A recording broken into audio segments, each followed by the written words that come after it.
Donc, on va débuter aujourd'hui. Donc, je me présente, je m'appelle Thomas Brune, donc je suis responsable du coup au service prestation de la CAF de Chaumont et ma collègue. Bonjour, je suis Nathalie Delamotte, responsable du service action sociale à la CAF. Voilà, donc comme pour les autres mois, c'est une présentation commune côté prestation et côté action sociale pour vous présenter les actualités du mois d'août 2023. On va passer en revue du coup les actualités réglementaires, donc il n'y a pas grand-chose pour le mois d'août 2023. Et un petit focus vraiment particulier sur les démarches liées à la rentrée scolaire, puisque là, on va arriver du coup sur le mois d'août et sur l'allocation rentrée scolaire, les rentrées étudiantes, etc. Donc, c'est toujours intéressant de s'y atteler. Alors, je fais le petit rappel de l'ordre du jour, donc c'est ce que je viens de dire, du coup, l'actualité réglementaire et les actualités sur la rentrée scolaire. On va parler plus précisément du coup d'un point qui concerne vraiment notre organisme et les organismes de sécurité sociale sur la signature de la convention d'objectifs et de gestion qui va concerner nous toute l'année 2023 jusqu'à l'année 2027, la reconduction du RSA vendange, la présentation du fonds d'innovation pour la petite enfance, des vidéos pour accompagner les jeunes que vous verrez qu'on a déjà créé, donc c'est sur le modèle de ce qu'on vous a déjà présenté, de ce que je vous ai déjà présenté le mois passé. On va parler du montant d'aide sociale, donc qui a un petit peu fait son apparition au mois de juillet, qui est vraiment émergent, on va dire, à partir du 1er août. La conservation du logement étudiant pendant l'été, où on est très peu concerné, nous, dans notre département, mais qui peut concerner du coup tous les départements étudiants limitrophes, comme la Côte d'Or ou comme la Marne. Le calendrier des demandes d'aide financière, un point sur les crèches AVIP et AVIS. On va repasser aussi un petit peu, même voire brièvement, sur la prévention des indus, parce que c'est quelque chose qu'on vous rabâche un petit peu à chaque fois sur du coup la prévention des déclarations, etc. Donc là, avec une nouvelle campagne de régularisation spontanée, on va vous réexposer aussi quelques petits points sur les recrutements à la CAF, où on est toujours demandeur de nouvelles recrues, et nos prochains rendez-vous. Donc le premier point qu'on va aborder nous, alors je rappelle juste si vous avez des questions, alors n'hésitez pas à m'interrompre, lever la main ou parler dans le fil de discussion, on est deux, donc ma collègue Nathalie va regarder si vous parlez dans le fil de discussion et puis on interviendra immédiatement si besoin. Donc là, ça va vraiment être un point qui nous concerne plus, donc c'est plus pour à titre d'information pour vous, c'est la signature de la convention d'objectifs et de gestion 2023-2027 entre l'État et la branche famille, donc c'est un sujet qu'on attendait nous fortement depuis le début de l'année, qui va quand même conditionner nos objectifs pour les années futures et aussi permettre nous de connaître nos budgets. Donc, ça a été approuvé par le conseil d'administration de la CNAF le 4 juillet dernier. La convention d'objectifs et de gestion, donc ce qu'on va appeler la COG chez nous, a été signée entre l'État et la CNAF. Elle trace la feuille de route de la branche famille pour les 5 prochaines années à venir autour de 2 enjeux majeurs. Donc, un service de qualité pour les allocataires, même si c'est quelque chose qu'on a toujours, nous, pour mission, et l'accompagnement des partenaires. Pardon, excusez-moi. Donc, ainsi que des ambitions majeures qui sont déclinées sous 3 axes principaux, qui vont être de développer les services attentionnés à chaque étape de la vie, garantir un accès efficace au juste droit en rénovant notre modèle de délivrance des prestations et notre stratégie de service, mobiliser tous les leviers de performance pour accompagner les transformations. Donc en clair, nous, ça va vraiment être plus d'aller vers l'allocataire, de nous adapter à l'allocataire et surtout de ne pas laisser les allocataires sans rien, de se rapprocher un peu plus du format des aides au logement qu'on a actuellement, par exemple, qui va être le versement directement à la source en récupérant, nous, les informations de l'allocataire, qu'il n'ait rien à faire et qu'on verse le bon droit au plus rapide. Donc cette convention d'objectifs et de gestion donnée à la branche famille donne à la branche famille les moyens humains et financiers nécessaires à la bonne réalisation de ses priorités exigeantes et ambitieuses. Le Fonds national d'action sociale progressera également de plus de 2 milliards d'euros en 2027 par rapport à 2022, soit plus 6% par an, ce qui atteste dans un contexte budgétaire contraint de la priorité donnée par le gouvernement et la branche famille de la sécurité sociale du développement des services aux familles, en particulier pour l'accueil des jeunes enfants. Donc ça, vous verrez, on va en reparler même après. L'accueil des jeunes enfants reste toujours quand même une des priorités de la CAF et de tout l'environnement sécurité sociale. Voilà, donc ça, c'était vraiment pour la présentation globale de la COG. On pourrait vraiment en parler très longtemps puisque c'est un axe majeur, c'est quelque chose qui va vraiment conditionner nos missions pour les 5 prochaines années. Voilà. Donc, je pense pas que vous ayez forcément de questions dessus puisque c'est vraiment du global pour vous. Donc, je vais parler brièvement du RSA vendange. Donc, c'est quelque chose, nous, qui existe depuis plusieurs années, quasiment 6 ans, qui existe au sein de la CAF de la Haute-Marne.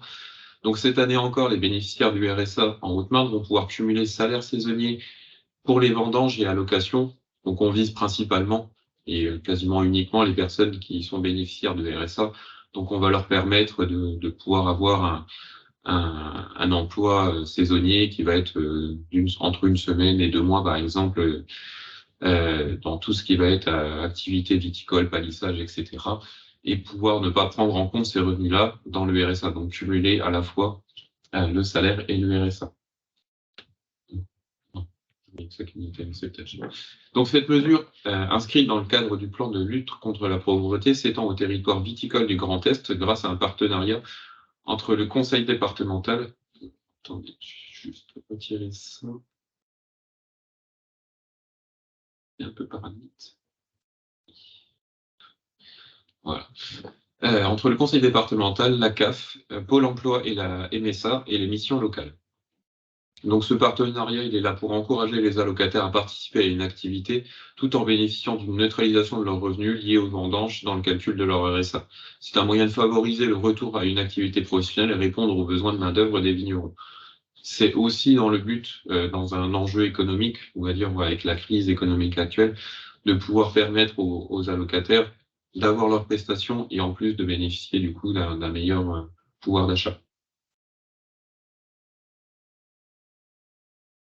Alors n'hésitez pas, hein, s'il y a un sujet, on va pas dire qu'on va les passer brièvement, mais comme c'est des choses qu'on reconduit ou des choses qui sont pas forcément nouvelles, je ne vais pas y accorder non plus énormément d'attention. Si vous avez des questions, n'hésitez pas à les poser maintenant. Si vous avez des cas particuliers, n'hésitez pas à m'interrompre ou à revenir dessus en fin de webinaire. Je serai là, nous serons là pour y répondre. Je voulais aussi vous présenter du coup des toutes nouvelles vidéos qu'on a produit avec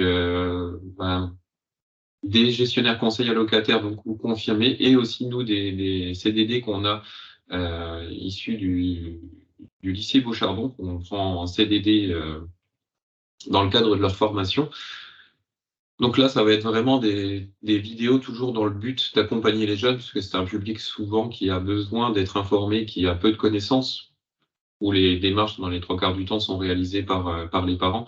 Donc pour aider les jeunes dans leur démarche, la CAF de la Haute-Marne propose une page spéciale qui recense toutes les informations utiles, les ressources, sous forme de tutoriels et vidéos. Donc ça, on vous l'a déjà présenté, c'est sur notre page caf.fr spécifique de la Haute-Marne. Vous avez un hashtag aide aux jeunes qui vous permet d'accéder directement aux informations et aux aides que nous, on propose soit en local ou côté national.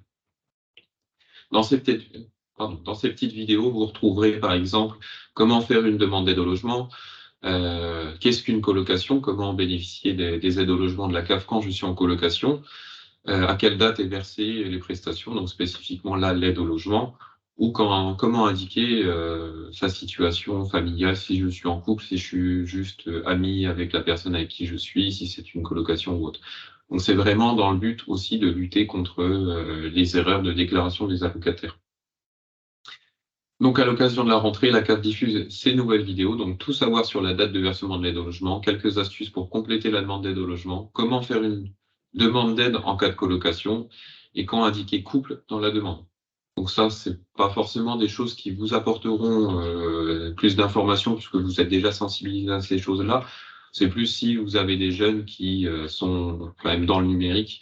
C'est plus simple des fois de les orienter vers des vidéos tutos qui durent sur un format entre guillemets de 1 à 2 minutes, donc qui ne demandent pas beaucoup d'attention de leur part et qui leur permettent vraiment d'avoir des réponses à leurs questions. Voilà. Alors, ensuite, on va passer au montant d'aide sociale. Donc ça, c'est on va pas dire une réforme, mais c'est une nouveauté majeure pour nous dans la sécurité sociale. Pourquoi? Parce que c'est vraiment dans le but, vous allez voir, de limiter les erreurs déclaratives, puisque les principaux indus chez nous, c'est toujours des erreurs déclaratives. Donc depuis juillet, les bulletins de paye évoluent pour simplifier les démarches RSA et primes d'activité, faisant apparaître un montant net social. Cette nouvelle ligne va figurer progressivement sur les fiches de paye entre juillet et décembre 2023. Donc c'est à partir du mois de juillet, normalement, pour tous les employeurs privés. Et ensuite, ça va être dans le dernier trimestre 2023 pour tous les employeurs du service public et autres branches. Ils figureront aussi, du coup, sur les relevés de prestations à partir de janvier 2024, que ce soit pour les pensions retraite, chômage, prestations sociales, indemnités journalières, sécurité sociale, etc. Donc, à compter du 1er janvier 2024, ce montant net social sera obligatoire. Donc, le montant sera à déclarer pour toutes les démarches relatives au RSA et à la prime d'activité. Il peut déjà être utilisé, mais il sera vraiment obligatoire à partir du 1er janvier, puisque normalement, tous les bulletins de salaire devront faire figurer ce montant net social. Il servira à estimer le montant des aides et est directement calculé par l'employeur. Donc l'allocataire ou le salarié n'a rien à faire, il figure directement sur son bulletin. Donc pour certains, vous l'avez déjà peut-être constaté sur votre bulletin de salaire. Il correspond au revenu net après déduction des cotisations sociales légales obligatoires. Seules les contributions payées par l'ensemble des salariés sont prises en compte dans le calcul du montant net social.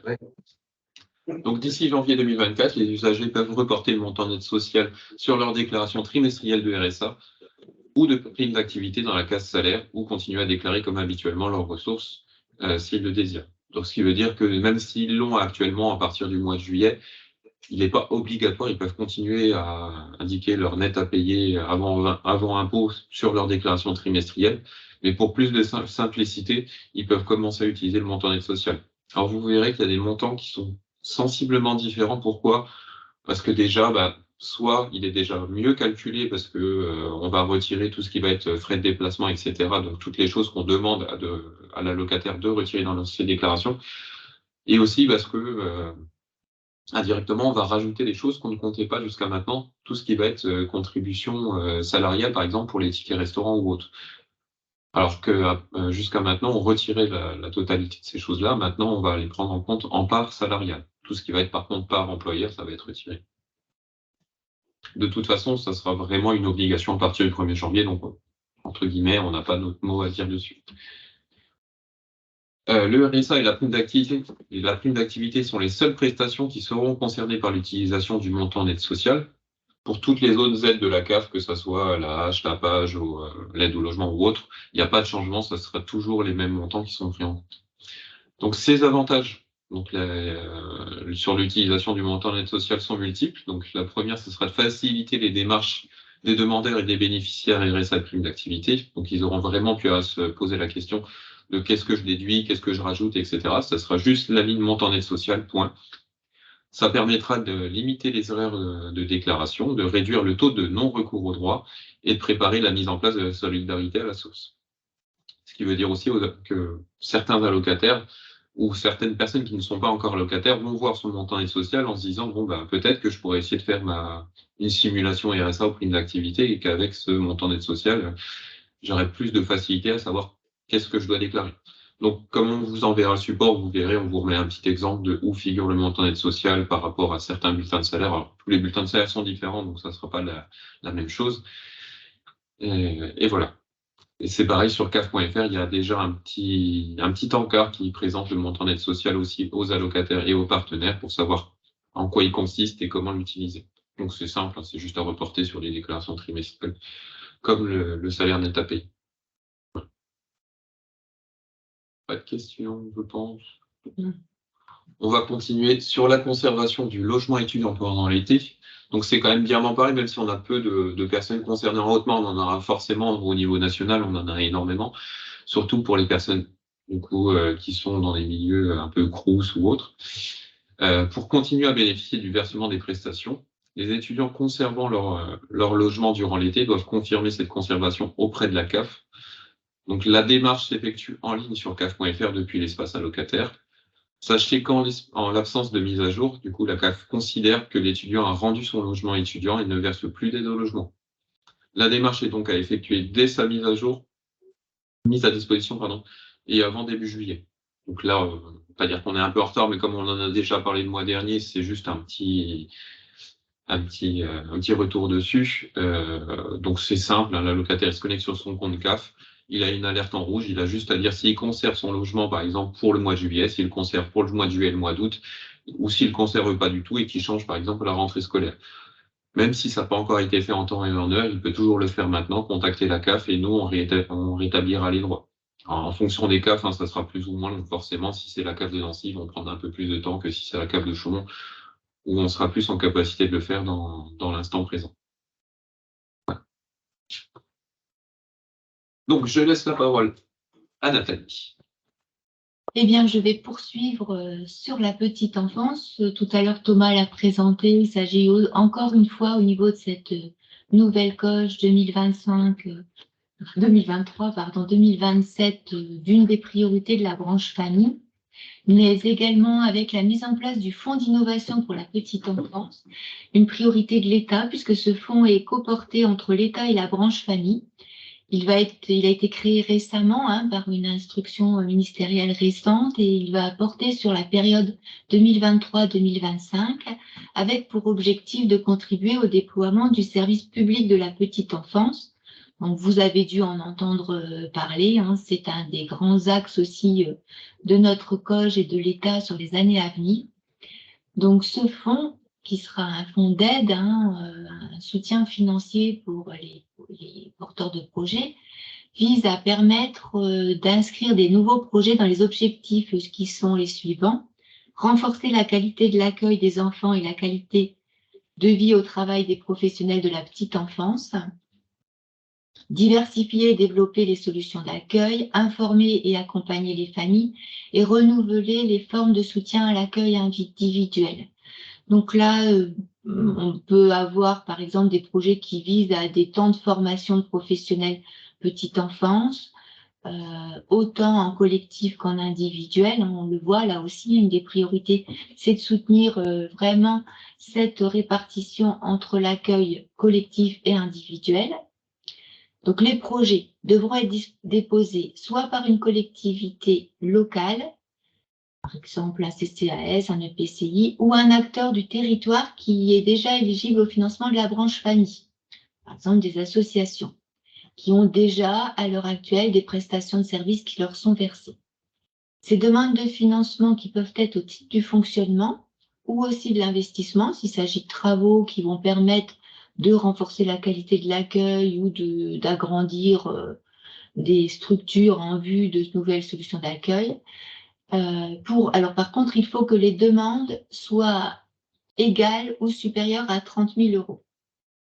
C'est-à-dire qu'il faut qu'il y ait un partenariat, il y a un budget avec aussi une participation d'autres partenaires financeurs.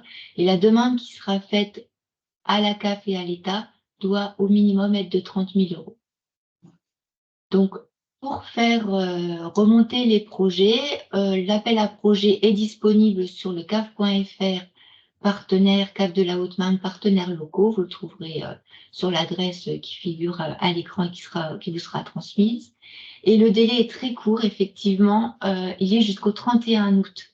Donc, c'est des délais contraints puisque ensuite, ces dossiers de candidature doivent être étudiés entre l'État et la CAF pour une remontée au niveau de la région et une étude des dossiers qui auront été transmis.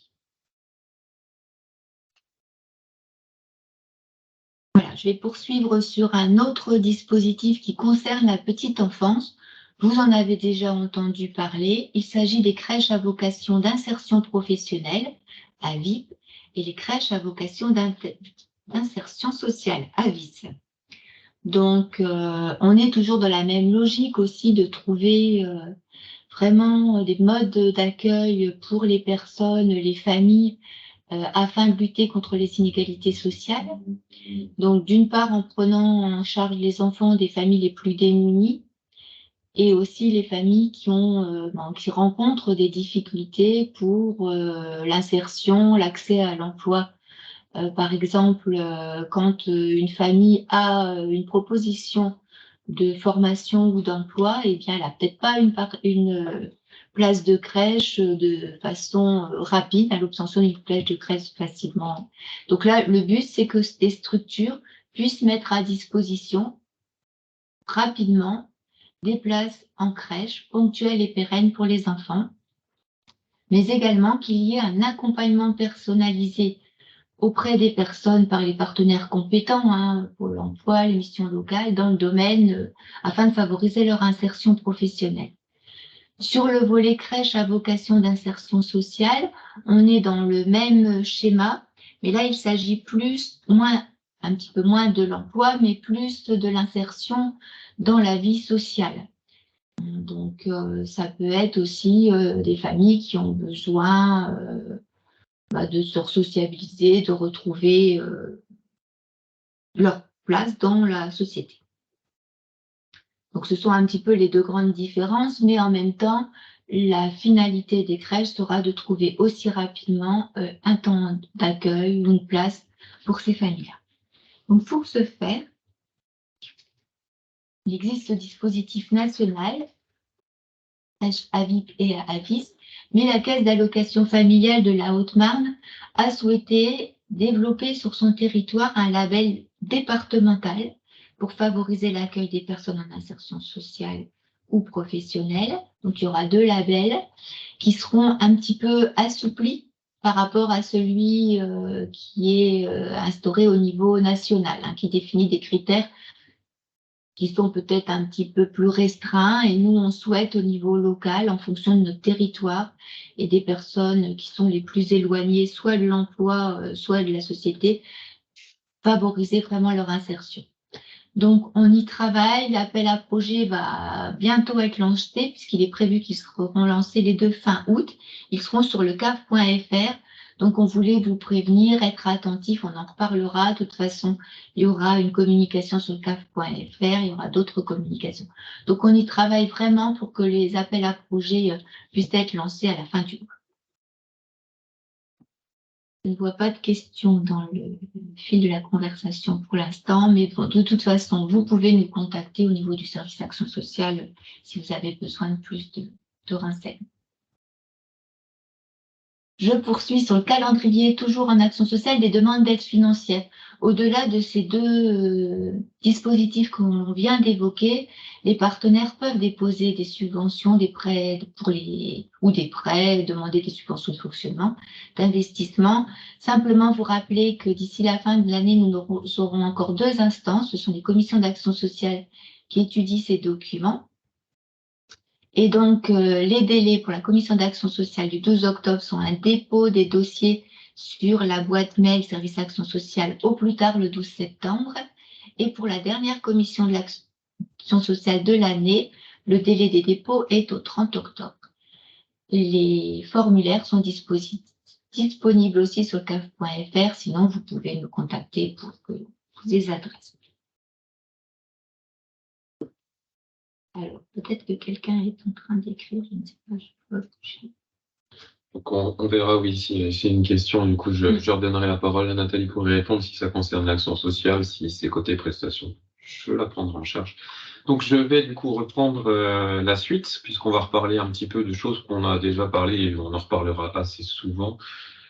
Alors. Ce n'est pas une question, c'est une précision de Madame Konarski qui est de l'État et qui indique aussi que le fonds innovation que je viens d'évoquer est aussi diffusé sur leur site internet de la préfecture. Oui, tout à fait. J'apprends des choses aussi. Donc oui, on vous rabâche ça assez souvent. Pourquoi? Parce que c'est une de nos missions aussi, c'est un de nos objectifs, c'est de forcément réduire tout ce qui va être erreur et forcément générateur d'indus derrière pour nous. Donc, dans le cadre de la prévention des indus, la CAF de la Haute-Marne a lancé au mois de juillet, du coup fin juillet, 2 nouvelles campagnes de régularisation spontanée. Alors, ça consiste juste à informer l'allocataire, à lui envoyer en fait un courrier et une déclaration pour le prévenir que s'il y a un changement de situation. Alors là, par exemple, c'est 2 cas qu'on a voulu cibler. C'est le départ à l'étranger ou une activité d'un enfant salarié, pour nous le signaler au plus tôt, afin que nous, on prenne ça vraiment en compte dans le cadre du droit à l'erreur. Donc avec la loi ESSOC, où on peut permettre du coup à l'allocataire de se tromper, entre guillemets, et surtout de ne pas le pénaliser, par exemple, de ne pas considérer ça comme une fraude ou autre, et vraiment prendre en charge sa déclaration au plus vite sans le pénaliser. Donc c'est vraiment dans le but, nous, de promouvoir la déclaration en ligne, parce que on lui rappelle que, par exemple, un départ à l'étranger, il peut le faire sur son compte CAF.fr. Si votre enfant est salarié, alors à plus ou moins de 45%, à moins de 55% du SMIC, il faut nous le déclarer. Et on peut le faire directement aussi sur CAF.fr. On reste toujours à l'écoute pour les allocataires s'ils ont des questions derrière vous, cette campagne. C'est aussi pour inciter à déclarer immédiatement les changements de situation, puisque le côté spontané, malheureusement, on le perd assez souvent. C'est qu'à partir du moment où il y a une suspension ou à partir du moment où il y a un événement ou une sanction que le changement est opéré. Donc c'est vraiment faire prendre conscience aux allocataires que nous, c'est rapide et ça doit être fait le plus tôt possible. Et c'est surtout pour éviter les indus liés à une déclaration tardive. Donc ça, c'est ce que je disais du coup en préambule. C'est vraiment pour éviter, nous, d'avoir une information un an plus tard et du coup dire à la locataire, bon, vous aviez un an pour nous le signaler. Vous le faites que maintenant, malheureusement, nous, on peut estimer que c'est une non-déclaration volontaire. Et enfin, du coup, pour sensibiliser les usagers sur les obligations déclaratives dans le but de prévenir la fraude. Donc voilà. Nous, notre but, c'est pas de trouver de la fraude, c'est de prévenir la fraude et d'en avoir le moins possible. Donc j'enchaîne sur un sujet qui est totalement différent, hein, qui concerne vraiment plus notre organisation, nous. Donc si vous avez un public du coup susceptible de recherche d'emploi, alors on sait que c'est pas, vous travaillez pas à Pôle emploi, mais si vous avez dans votre entourage ou autre des personnes qui sont demandeuses de trouver un emploi en Haute-Marne, sachez que du coup la CAF de la Haute-Marne recrute toujours comme avant sur les plateaux téléphoniques comme on le faisait jusqu'à maintenant. La seule évolution que nous, on propose maintenant, c'est qu'on propose des postes en CDI, alors que jusqu'à maintenant, enfin jusqu'à il y a un certain temps, c'était des postes en CDD, ce qui pouvait faire peur pour l'emploi pour certains. Maintenant, du coup, la CAF propose du coup des postes de technicien de service à l'usager, en charge principalement de la réponse téléphonique pour la CAF et le traitement des mails. Donc ces postes sont à pourvoir jusqu'au 4 septembre, enfin à partir du 4 septembre 2023. C'est pour ça que s'il y a des candidatures à recevoir, il faut que ça soit fait le plus tôt possible. Les candidatures, si vous en avez, si vous voulez les transmettre, ça sera à l'adresse mail ressourceshumaines.caf52.caf52.caf.fr. Donc il y a toute la petite fiche de recrutement qu'on remet nous sur le PowerPoint à droite. Comme je vous dis, vous n'êtes pas forcément directement concerné, mais si vous avez envie de le diffuser, vous êtes libre de le faire. Donc là, c'est un recrutement que nous, qu'on va faire pour une prise de poste au 4 septembre 2023. Mais rien n'empêche, nous, qu'on ait après des candidatures qui arrivent de manière débridée pour qu'on puisse les remettre sur une session de formation autre plus tard. Voilà. C'est pour le point un peu corporate du webinaire. Les prochains rendez-vous de la CAF. Donc, on va pas forcément parler que de webinaires partenaires, même si vous pouvez déjà voir la petite date tout en bas. On aura d'autres rendez-vous, nous, qui vont être programmés, que ce soit pour les allocataires ou pour les partenaires, avec le premier et le prochain qui sera le 31 août 2023 avec le Facebook et Insta Live de la CAF, où on va présenter du coup aux allocataires comment préparer la rentrée avec les démarches et des petites aides, on va dire, pour les allocataires ou les futurs allocataires qui pourraient faire leur première demande d'aide au logement ou autre. Donc, il y a de grandes chances que ça soit moi qui l'anime avec d'autres personnes, peut-être CDD du lycée Bouchardon ou autre. Donc, si ça vous intéresse, je vous invite à le consulter ou à en faire la promotion. Un atelier CAF, conjoint CAF-CEPAM sur l'accompagnement des bénéficiaires RSA. Donc, c'est un atelier collectif d'accompagnement des nouveaux bénéficiaires RSA où nous, on va inviter les demandeurs des 2 ou 3 derniers mois qui ont ouvert droit au RSA pour leur présenter du coup leurs droits et devoirs, là où généralement les allocataires sont un petit peu plus tête en l'air, puisqu'ils vont compléter assez rapidement le formulaire sans forcément s'intéresser à tout ce qui va être droits et devoirs. alors qu'il y a des obligations, donc un rappel sur la complétude de la déclaration trimestrielle de ressources en ligne, la présentation de la complémentaire santé solidaire et les actions de prévention de santé dont ils peuvent bénéficier, avec un rappel sur la déclaration de tout changement de situation, que ce soit côté CAF ou CEPAM, etc. Donc il sera à 14 heures à la CAF, donc à la CAF de la Haute-Marne au siège. On aura un focus groupe parents d'un jeune entre 16 et 25 ans, donc à l'occasion de la rentrée scolaire. On va faire un travail avec un groupe de parents sur les offres de la CAF à destination des jeunes. Donc ça va être un appel à volontariat, donc on va laisser ouvert aux personnes qui se présentent à l'accueil pour leur demander s'ils sont intéressés ou non. Et on va faire nous aussi une petite campagne de phoning pour inviter les personnes qui pourraient être intéressées pour nous aider à travailler sur ce sujet et pour développer quelque chose en local. Donc ça va se faire le jeudi 7 septembre, donc le même jour que l'atelier CAF CEPAM, à 17h à la CAF, encore une fois. On va avoir le prochain webinaire partenaire qui sera le jeudi 7 septembre. Donc si vous êtes disponible, on vous renverra une invitation, donc à 10h30, sur le même format que celui présenté aujourd'hui. Donc on va vous présenter les actualités du mois de septembre 2023, s'il y en a en particulier. Et on fera un zoom sur la prévention des impayés de loyer. Donc ça, c'est un sujet qu'on aborde peu, mais qu'il faut qu'on aborde au moins une fois par an, puisque c'est malheureusement une situation qui augmente. On va avoir aussi un atelier numérique CAF CEPAM à Chaumont, donc qui va être qui va cibler un accompagnement des usagers aux démarches en ligne et à l'utilisation des sites caf.fr et amélie.fr. Donc c'est toujours un atelier conjoint qui va se faire cette fois-ci dans les locaux de la CEPAM le 19 septembre à 13h. Et enfin, pour terminer sur le côté atelier, on aura un atelier numérique qui va se faire à la CEPAM de Saint-Dizier, donc c'est un accueil coordonné CAF CEPAM, encore une fois, destiné aussi à l'accompagnement des usagers aux démarches en ligne, l'utilisation des sites caf.fr et amélie.fr. Donc ça sera le 21 septembre à 13h30 dans l'accueil du coup CAF CEPAM à Saint-Dizier. Alors, on va du coup aborder les thématiques qui sont vraiment liées à la rentrée. Donc, on va faire un focus sur l'allocation rentrée scolaire avec les modalités et dates de versement, parce qu'on y approche vraiment à grands pas, puisque c'est la semaine prochaine.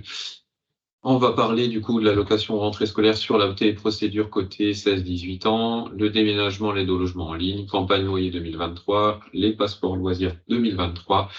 On va reparler rapidement des changements de situation sur la démarche en ligne, puisque c'est quelque chose dont on parle systématiquement.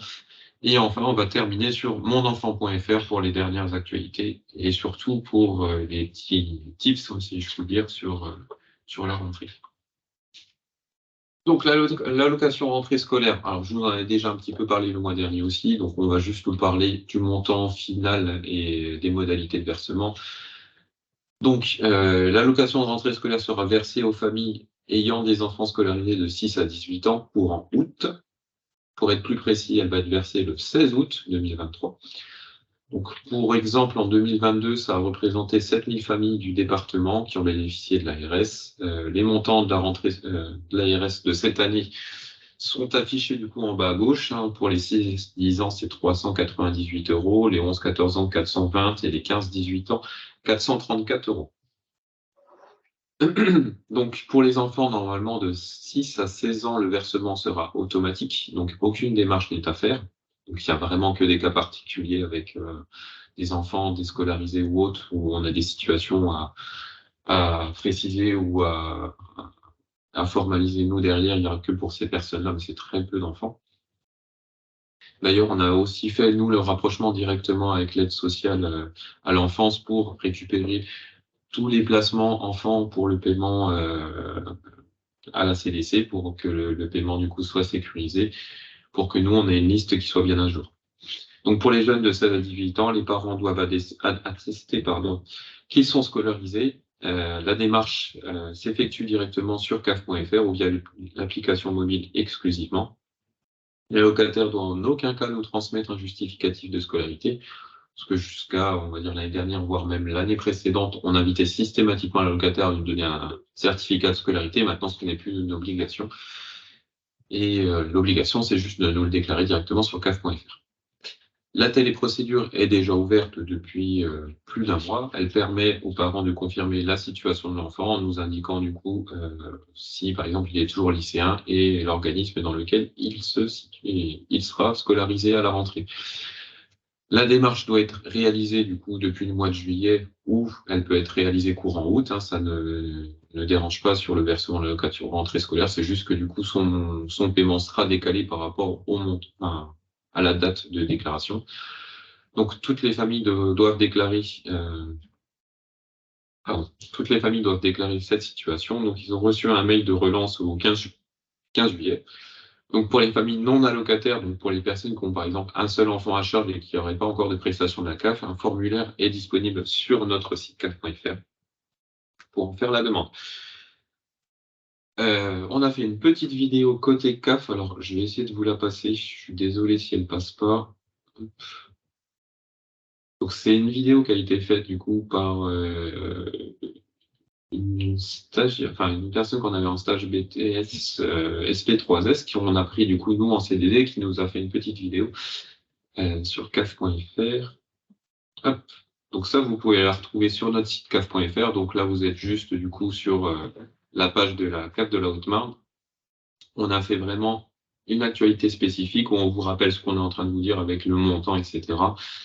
Et la petite vidéo ici, alors elle dure pas longtemps, elle doit durer 2 minutes. Je vais la passer rapidement. Mais je n'ai pas le son.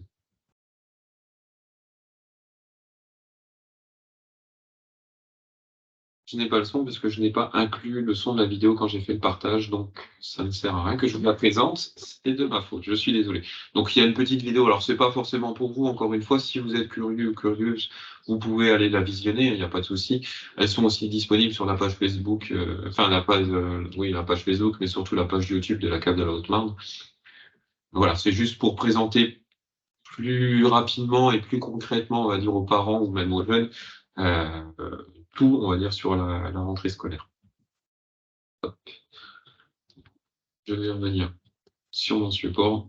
On va dire que ça nous fait gagner 2 minutes aussi de la présentation. Ici, je vais se remettre en plein écran. Hop.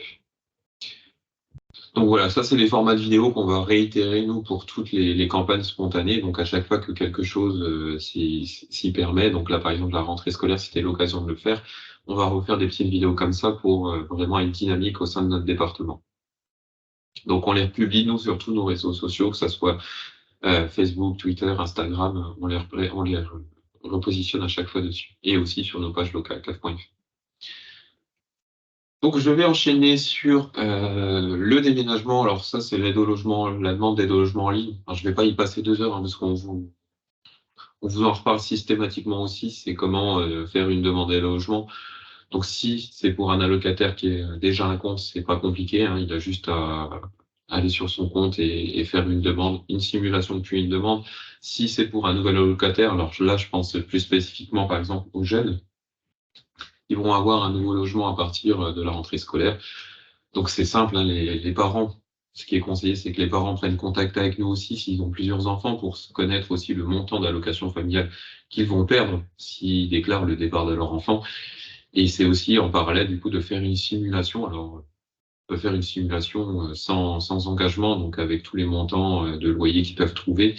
C'est conseillé de le faire dès le mois d'août ou dès qu'ils le peuvent, dès qu'ils savent où leur enfant va être scolarisé, pour pas perdre de temps et surtout, on sait que les places sont chères pour trouver un logement pour les enfants, donc voilà, de pas perdre de temps et de budgétiser ça, on va dire au plus rapide. Donc pour l'allocataire, ce qu'on lui demande, nous, c'est de déclarer immédiatement et le plus rapidement possible le changement d'adresse sur le compte CAF.fr, de faire une simulation dans un premier temps et ensuite de faire une nouvelle demande d'aide au logement s'il bénéficie en plus avant d'une aide au logement. Il peut s'informer sur la prime de déménagement. Donc la prime de déménagement, c'est assez restrictif, on va dire. Ça va vraiment être... alors je vous invite à chaque fois à reconsulter les parents pour cette aide-là, parce que il faut vraiment avoir un enfant né ou à naître entre telle date et telle date. Il faut avoir minimum 3 enfants à charge. Il faut que ça soit fait sur le mois du déménagement. Donc c'est une prestation, on doit en verser même pas 10 dans l'année tellement les conditions sont restrictives. Voilà. Mais bon, les allocataires peuvent s'en informer, ils peuvent faire la démarche en ligne aussi également. Petite astuce pratique, le dossier de l'allocataire est transféré directement à la nouvelle CAF en cas de changement de département, mais les identifiants de la connexion restent les mêmes, puisque maintenant on est sur les identifiants qui sont liés du coup au NIR de l'allocataire, donc au numéro de sécurité sociale. Il n'y a plus de numéro d'allocataire propre à leurs yeux. Nous, on l'utilisera toujours en interne, mais eux utilisent vraiment leur numéro de sécurité sociale, donc il n'y a pas de souci. Donc eux, dès qu'ils font une demande chez nous, elle est transférée automatiquement dans l'autre CAF. Ça, je pense que vous le savez déjà. Ça, c'était un diapo qu'on vous a déjà montré, je pense, avec la vidéo comprendre et comment faire une demande d'aide au logement étudiant pour vous rappeler que, comment faire une simulation d'aide au logement. Donc, je ne vais pas vous la rabâcher et vous la repasser parce qu'elle va durer 5 minutes pour quelque chose que vous savez déjà. C'est une vidéo de toute façon qui est disponible sur caf.fr que les allocataires comme les partenaires peuvent consulter aussi. Donc, c'est comment faire une simulation, voilà, bien se prémunir de toutes les informations nécessaires, donc les ressources des 12 derniers mois ou autres. Donc là, si on est sur un logement étudiant, on va pas demander les ressources puisqu'on va calculer avec un montant d'aide au logement étudiant. Alors, je vais juste finir la petite diapo là et puis je réponds à la question, je vais voir une question. Et ensuite, du coup, une fois que la simulation est positive, on enchaîne sur comment faire une demande d'aide au logement, donc directement sur caf.fr. Donc, elle est systématiquement à faire sur caf.fr. On ne donne pas de papier ou très rarement du papier. Ça va être uniquement pour les demandes d'aide au logement pour les personnes en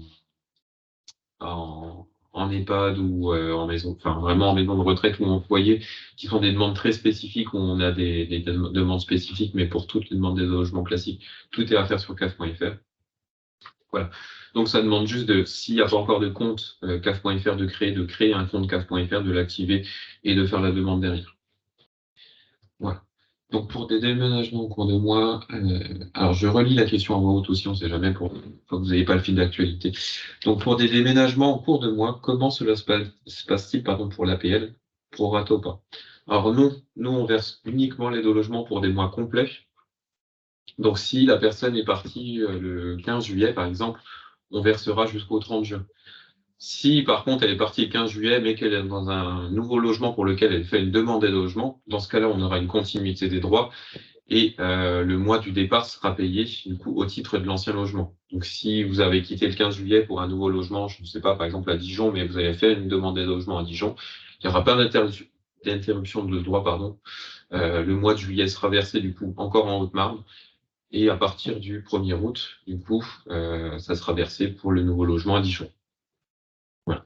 Mais par contre, si c'est une interruption, si vous partez en cours de mois et que vous prenez pas le logement derrière pour lequel vous faites une demande d'aide au logement, bah, à ce compte-là, on ne vous verse pas le mois du déménagement. Sauf si vous êtes parti le 31 juillet, vraiment le dernier jour du mois, le bail s'est terminé le dernier jour du mois. Et dans ce cas-là, on va honorer le mois. Mais en cours de mois, non. Voilà. Donc, si vous avez des questions plus précises ou des situations, n'hésitez pas à les mettre dans le fil de discussion. Alors, l'aide au logement. On va pas plus en parler pour l'instant. Alors, attendez, je regarde juste. Donc, de toute façon, en plus, ma vidéo ne marche pas. Donc, la vidéo, en fait, c'était juste pour vous redire que dès que vous avez votre logement, si vous faites votre demande d'aide au logement, par exemple, le 5 septembre, votre droit va s'ouvrir à partir du 1er octobre, puisqu'on ouvre toujours les droits à l'aide au logement à partir du mois suivant. Donc, on essaye toujours de conseiller à la locataire, s'il le peut, de rentrer dans son logement dans les derniers jours du mois pour payer un prorata de loyer peu élevé pour avoir une aide au logement qui est prise en compte le plus rapidement possible. À savoir que le premier du coup versement d'aide au logement est comme toutes les prestations versées le 5 du mois suivant. Donc si vous avez de l'aide au logement à partir du mois de septembre, elle sera versée le 5 octobre sur le compte de la locataire ou sur le compte du propriétaire si le propriétaire souhaite le versement direct. Voilà. Donc on va parler un tout petit peu de la campagne loyer puisque là ça concerne une autre public de partenaires qui va être vraiment les propriétaires et les bailleurs, donc que ce soit bailleurs privés, bailleurs publics, donc tout le monde est concerné, où on va réclamer du coup à tous nos propriétaires, enfin tous les bailleurs allocataires, de déclarer le montant du loyer du mois de juillet 2023 pour permettre le recalcul des aides au logement au 1er janvier 2024. Donc cet appel a été lancé à partir du 10 juillet 2023, donc il me semble qu'on en a déjà un petit peu parlé le mois dernier aussi. Donc vraiment, c'est une campagne qui se réitère tous les ans, donc on n'a jamais trop de problème dessus. Cette année, on attend à peu près 14 000 quittances de loyer, donc on va faire sur la diapo suivante, on va vous dire à peu près au point où on en est. Donc c'est une campagne qui est très satisfaisante, tout se réalise bien puisque toutes les démarches sont à faire en ligne. Bon, certains propriétaires n'arrivent pas à accéder à leur espace ou autre, donc on leur permet toujours en fin d'année d'accéder au format papier pour faire leur dernière quittance, on va dire, papier au dernier moment et pas bloquer les droits des allocataires. Mais nous, le but majeur, c'est vraiment de réaliser ces déclarations en téléprocédure. Donc, ils ont des identifiants spécifiques, en fait, un espace partenaire spécifique, qui est l'espace bailleur, donc ils nous déclarent, eux, leurs informations. Sachez qu'ils ont aussi une hotline qui est dédiée aux propriétaires pour les accompagner, du coup, dans toute la vie de la connexion sur l'espace bailleur.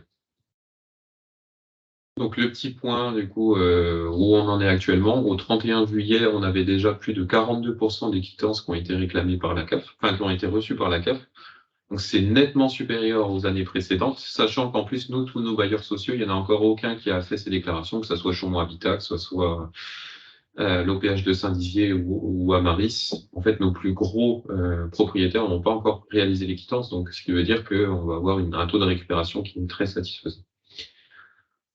On a où on va, alors logiquement on l'a pas encore tourné, mais on va créer une vidéo aussi pour présenter la télédéclaration des loyers pour accompagner nous les propriétaires. Elle sera disponible alors sur le lien qui sera dans le PowerPoint.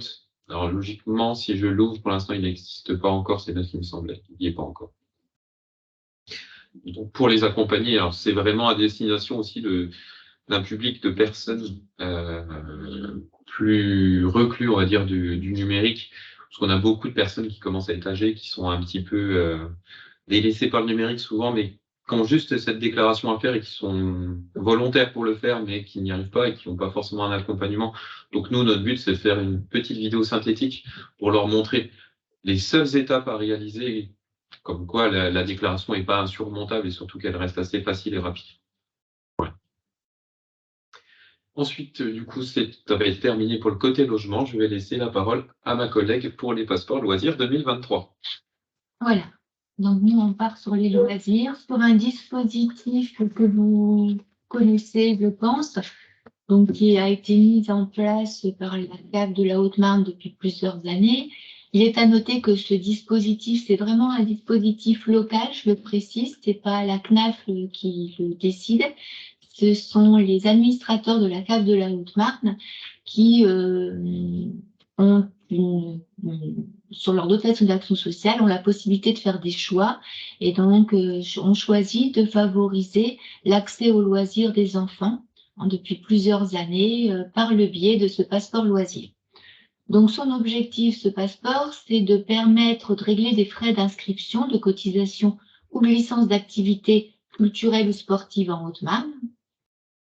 Donc, il est envoyé systématiquement aux familles allocataires du département qui peuvent en bénéficier. Donc, ce quotient est sous condition de ressources, ce droit de passeport est sous condition de ressources. Il est destiné aux jeunes de 6 à 7 ans. Et puis, il peut être utilisé pour toute structure haut-marnaise qui a conventionné avec la CAF. Donc, les structures de loisirs signent une convention avec nous et qui, nous, on leur permet de les habiliter pour recevoir ces passeports loisirs qui, en fait, viendront en déduction du coût de l'inscription et la CAF versera directement à la structure. Ce montant d'aide est de 40 € pour les allocataires qui ont un quotient familial inférieur à 600 € et de 20 € pour les allocataires qui ont un quotient compris entre, alors il y a une petite coquille, entre 601 bien sûr et 800 €. Cette aide, elle est cumulable aussi avec le passeport État, mais qui doit être utilisé en premier. Alors le passeport État, de façon générale, il s'adresse aux bénéficiaires de l'ARS et AEH, je crois. Donc voilà, je crois que c'est les deux prestations principales. Donc, je vous ai expliqué le reste, donc, qui est sur la fin du PowerPoint. Simplement dire que les structures doivent être vigilantes et qu'elles doivent nous retourner à la CAF les passeports loisirs avant le 30 novembre 2023, puisque nous ne pouvons les payer vraiment qu'à la fin de l'année, puisque c'est une aide sur l'année 2023. Alors, du coup, c'est tout pour les passeports loisirs. Si vous avez une petite question, n'hésitez pas. Nathalie peut y répondre aussi directement dans le fil de discussion. Après, voilà, comme elle l'a précisé, c'est quelque chose qui revient tous les ans. Donc, je pense que si vous avez déjà été sollicité, vous savez ce que c'est. Alors, pareil, hein, je ne vais pas non plus épiloguer sur ce sujet-là non plus. C'est les changements de situation. Alors, on rappelle aux allocataires, c'est pour ça que j'en ai parlé un petit peu avant avec les campagnes de régularisation spontanée qu'on a dit juste avant, par exemple sur l'enfant salarié ou autre. Donc, c'est rappelé aux allocataires, pas directement aux allocataires, puisque là, c'est avec les partenaires, mais que nous, on doit rappeler toujours à nos allocataires que tout changement doit nous être déclaré de manière spontanée et de manière rapide, surtout. Que tout changement peut être fait depuis le compte CAF.fr, que ça soit un changement de situation familiale, un changement de coordonnées bancaires, un changement, un départ d'enfant, une arrivée d'enfant. C'est pour ça que je parle un peu plus des enfants, puisque là, comme on parle de rentrée scolaire, on va avoir beaucoup d'enfants qui vont quitter le cocon familial pour du coup devenir allocataires à leur tour et faire une demande d'aide au logement. Donc, c'est vraiment sensibiliser les parents, ou même si vous êtes parents, de bien réaliser ce changement pour que nous, on verse pas les allocations familiales ou une prestation à tort et que derrière, on ait un impact financier, qu'on réclame de l'argent alors voilà, que tout aurait pu être fait en temps et en heure. Malheureusement, ça arrive toujours, hein, mais voilà. Et du coup, notre dernier sujet, Oui. voilà, le plus long, que je vais laisser à Nathalie, pour son plus grand plaisir. Voilà, pour mon plus grand plaisir, oui, oui. Alors pour clore ce webinaire, vous le connaissez, il s'agit du site monenfant.fr. Alors on a noté l'indispensable de la rentrée parce que c'est souvent la période où on cherche une place de crèche, une assistante maternelle, bien qu'on s'y prenne les parents doivent s'y prendre longtemps à l'avance, mais également un centre loisir ou avoir des informations sur des actions parentalité. Donc on tient vraiment à vous rappeler de ne pas hésiter de promouvoir ce site qui est quand même très bien fait puisqu'il dispose déjà d'un nombre d'informations et de services qui sont mis en ligne très riches et dans le département. Il est de plus en plus alimenté par les structures, par les assistantes maternelles qui, au niveau de la Haute-Marne, qui s'inscrivent et qui mettent leur disponibilité ou leurs coordonnées. Ce qui est important, c'est que vous avez sur ce site la possibilité de la recherche géolocalisée pour un mode d'accueil. Donc, c'est très convivial, c'est très facile d'accès. Je pense que vous le connaissez, mais voilà, c'est toujours bien de faire un rappel. Il permet aussi des outils de simulation pour le coût d'une crèche, pour estimer la prestation d'accueil du jeune enfant, la page. Il permet d'avoir tout type d'informations sur les différents modes d'accueil et aussi de pouvoir solliciter des rendez-vous auprès d'un lieu d'information d'une structure pour être accompagné. Voilà, sur les points principaux. Là, c'était un petit peu récapituler aussi toutes les informations contenues sur ce site qui sont très riches puisqu'il y a des actualités. Alors là, on voit par exemple la recherche d'un job pour l'été, dispositif aisance aquatique. Enfin, il y a tout type d'informations, tout type de thématiques. Donc, n'hésitez pas vraiment à utiliser ce site et vraiment à le promouvoir auprès des parents. Nous, on fait le maximum aussi et on a vraiment de très bons retours. Et puis, si vous avez des questions ou des remarques, là aussi, n'hésitez pas à m'interpeller parce que voir comment on peut aussi améliorer peut-être des informations ou compléter les informations existantes. Et voilà. Donc pour nous, c'est tout pour la présentation. Donc alors, on vous renverra du coup le support avec la petite enquête de satisfaction, hein, si vous voulez y participer, si vous voulez scanner ou autre. N'hésitez pas à le faire. Après, voilà, on vous oblige pas de toute façon à quoi que ce soit. On reste toujours à votre disposition. Donc là, si vous avez quelques questions, ou que ce soit côté action sociale ou même un sujet qu'on n'a pas abordé si besoin, n'hésitez pas à nous interpeller. Après, si c'est des cas vraiment plus particuliers avec une situation allocataire en particulier, je vous invite plus du coup à nous recontacter par mail pour que du coup on prenne connaissance de la situation et qu'on vous recontacte nous derrière pour vous donner les informations exactes. Si c'est une question par contre législation ou action sociale d'ordre général, on peut y répondre maintenant. Et voilà. Dans tous les cas, on vous remercie de nous avoir écoutés. Donc, Merci à vous, oui, oui. pas forcément évident pour tout le monde de rester éveillé pendant toute une présentation pendant 1 heure. Donc, on va rester voilà, une petite minute, le temps de voir si vous avez 1 ou 2 questions, mais si ça convient à tout le monde, on prendra congé.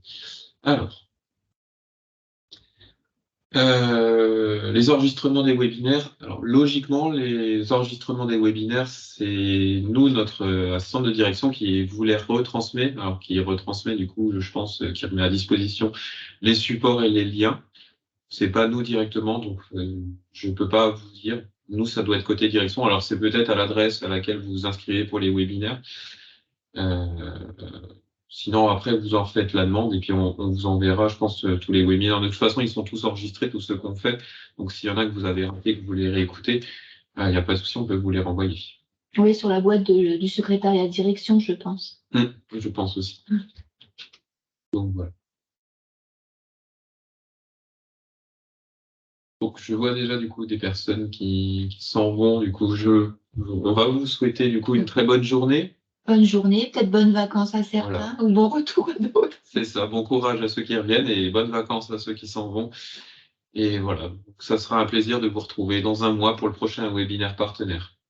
En vous souhaitant une très bonne journée.